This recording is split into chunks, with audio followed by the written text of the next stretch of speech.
if you're with somebody and you're kind of being steamrolled into a decision that doesn't feel genuine to you as the artist, don't be polite about it.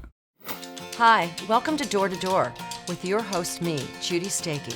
Join me as I travel all over interviewing songwriters about their process. Hi, I am lucky to be sitting here today with the songwriter, producer, multi-instrumentalist, Greg Wells. Greg has been on top of the charts for quite a few years right now, with writing and producing for such acts as Adele and Katy Perry and One Republic and Timbaland and so many. I can't even start to even name all of them.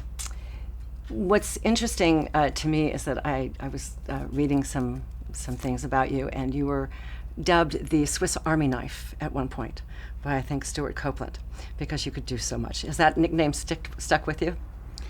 I think it's stuck on my bio. Oh, and that's it. But he's the only one that called me that. Maybe somebody else. I kind of like it. Because you are a jack of all trades. You do so many different things. So I know. I prefer it to jack of all trades because the jack of all trades implies master of none. You right. know? Yeah, I didn't do anything else growing up in Canada. Mm-hmm.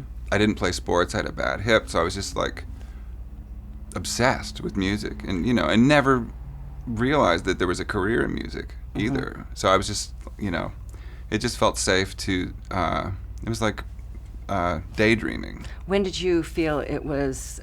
When did you find out that it was going to be a career? When did you figure that out? It could be. I'm not sure I have yet. That's a good question. Definitely as soon as I sniffed like the slightest chance that maybe I could do that for a living or do anything in music for a living, I just jumped out of the airplane at it. So what are you up to these days? What am I doing? I never have a good answer to that question. What am I doing? I am doing quite a bunch of stuff with some other very talented people, starting a music school. You are? Yeah, and I want hopefully like 50% of the kids to be on scholarship there. Oh, that's fantastic. But with like a real music school with great teachers, and it's something I've always wanted to do, and I'd never known how to really approach it, but I've met a bunch of people that are like-minded, and we haven't done it yet, but we're very close to like getting a building and doing all of that, so that's pretty exciting. I love that. I've just had the sense that like I have this very specific toolbox that I developed over the years of just doing one or two things my entire life, and I felt like I've got to be able to build more stuff than just writing songs and records with this toolbox. I don't know, it's not a great analogy, but thanks. Fantastic analogy. Yeah. I just have this feeling like there's something else, and so I've started like doing little philanthropic things. I give away a drum set every 3 months on Twitter, so it's for people who want a drum that don't have drums, and that's it. There's no campaign. I don't get anything out of it. I think we get to that point where we start wanting to give back. It feels great, doesn't it? Yeah, I agree. It's so much fun, and it actually doesn't cost that much money. I don't know why a lot more people aren't doing it. It's really quite affordable. And anyway, here in the studio, we're in my studio right now in the lounge of it. I am producing a band called Holy Child that are signed to Glassnote, a duo. Really cool, interesting kind of, it's hard to describe music, but sort of an indie electro pop thing. They're very talented. Earlier this year I produced Greg Holden's solo record, which is going to come out on Warner Brothers. He's incredible. An artist named Moon, also for Warner Brothers, finished that record maybe a month ago. I am going to be involved on Mika's new record, someone I've worked with forever. Absolutely. And yeah, I can't remember. That's cool. Perfect. Caffeine's kicking in, the answers are getting longer. and then sorry. All right, we're going to get down to the 10 questions then, okay? Go. All right. How did we meet? I remember meeting you in your office a couple times. Yep, that's it. You came in looking. You were in between publishing deals, and we had a couple meetings. Yeah, I still regret that I tell you this every time we're know. in touch. I regret that we didn't get to work together. It just felt like a great vibe, you know. Timing was off, but I agree. What is your creative process? To get what done? In music, in recording, in writing songs. You know, I have been so humbled so many times by mistakes being better than anything I could ever have come up with.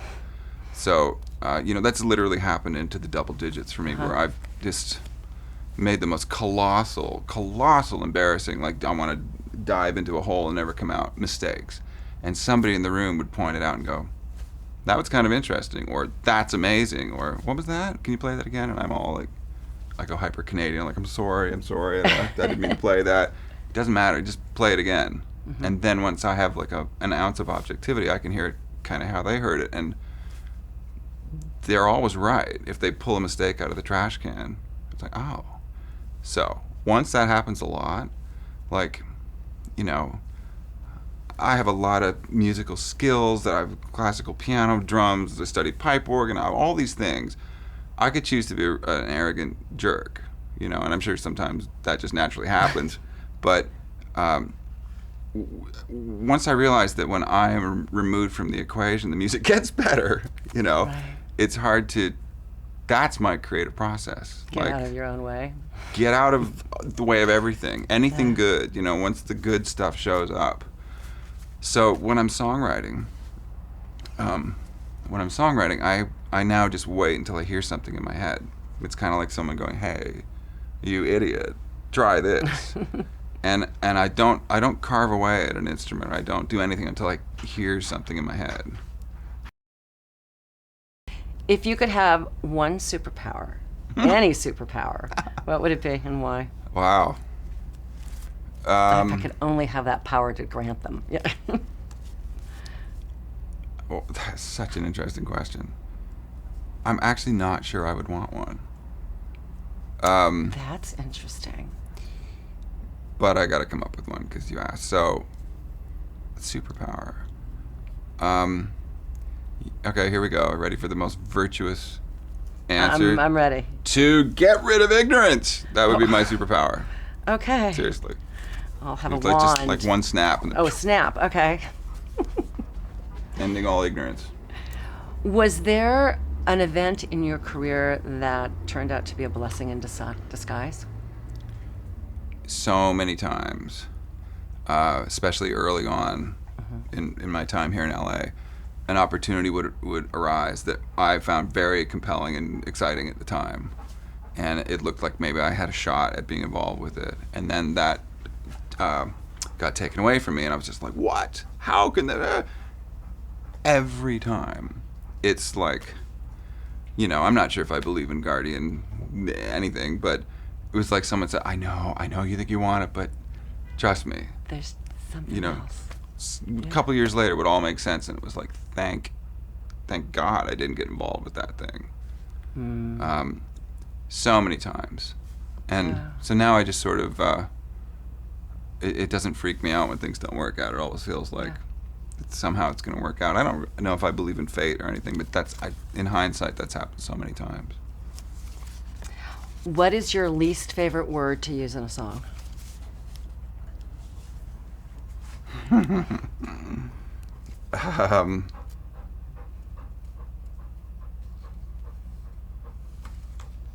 There's so many. I think if you use love, you got to be really careful that it's not instantly making your, gag reflex go off. It's got to. Every song's about it. Yeah. Right. That's a tough one. That's good. Yeah, I'll go with that All one. right. I think that's a delicate word. Do you have a great co-writing tip that you would like to share? That's a great question. I only am asking great questions today. A great co-writing tip. Well, co-writing is terrifying if you've never done it before. And so many, artists that I wind up working with have never tried it before, and I seem to be someone that they get placed with is like, it won't be scary, hopefully. Just be open, you know. It's sometimes you click with the oddest people that you wouldn't necessarily, you know, like you and I have always had this nice sort of simpatico, friendly vibe, and I'm sure you have that with a lot of people, and I tried to as well. It doesn't necessarily mean that we would be great songwriters together, or it does. You can't tell. So I think two things: be open to trying it, and if you're going to do that, you definitely have to kind of shop around a bit. You got to try different people because it's one of those things where the what's that phrase, the sum of the the sum of the parts don't make the whole. You know what I mean? Yeah. Is that the quote? I think so. Sum like of the parts. The equation, the end result is bigger than what you would get Right. by adding this. Anyway, sorry, my brain's not really working right now. But there's that, and then also, and this is a mistake a lot of people make, especially if you're writing for your own project, your own record. If you're with somebody and you're kind of being steamrolled into a decision that doesn't feel genuine to you as the artist, don't be polite about it. I mean, don't be rude, but say, you know, it doesn't really feel like me. Because the person you're writing with doesn't want to waste either person's time. You know, say, like, you know, be genuine about your reaction to what you're coming up with. That's great advice, because most writers, they do get scared. They get scared about saying something, so they don't, you know, and then the song gets written and it may not be as great because they didn't say something. It's a delicate thing, you know, it's a fragile environment. You're in a room with one or two other people and you're writing. Yep. How do you stay musically current? I don't try to. That's a great answer. Yeah. I don't try to at all. At all. Okay. I make no effort to do that. I mean, I what I think dates stuff from, you know, chandeliers to songs to clothing is like bad design, you know, like bad, in other words, great cooking, great writing, great painting should ideally always kind of look not dated or feel not dated. It's quality. It's like, so Okay. I just try to I try in my own goofy, naive way to keep things as genuine as possible. It's a word I seem to be using a lot in this interview, but, you know, truthful. Like, the more you tell your own story, this is all storytelling, obviously. Like everything, even like a painting or instrumental music is storytelling. And I think the more you tell your own story, the more it then becomes everybody else's story. It's like you have to be super selfish to then be really selfless and share your journal basically with everyone, you know. And I don't think that ever sounds dated. Great. I love that answer. I hope it doesn't sound too preachy, but No, not at all. What inspires you to get up every day and do this? the mystery of it. Nice. Always. Nice. That's, I mean, just as a little boy staring at records, it's the same mystery, you know. Yeah. I never know what's going to happen. I often feel like I don't know what I'm doing, you know.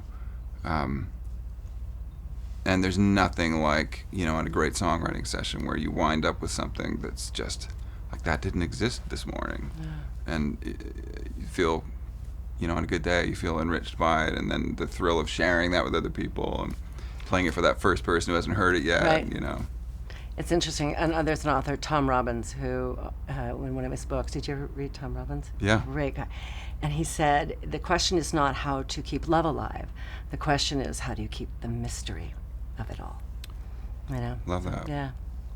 So, what has been one of the biggest highlights of your career? Oh,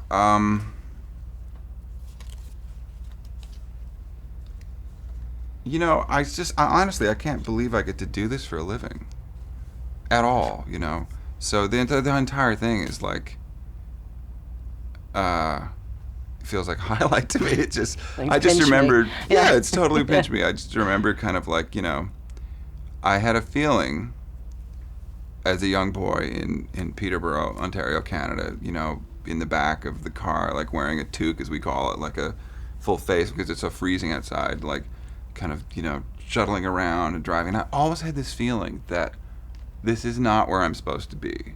And I have great affection for Peterborough, and I have lots of good friends that are still there, and it's a beautiful little town, but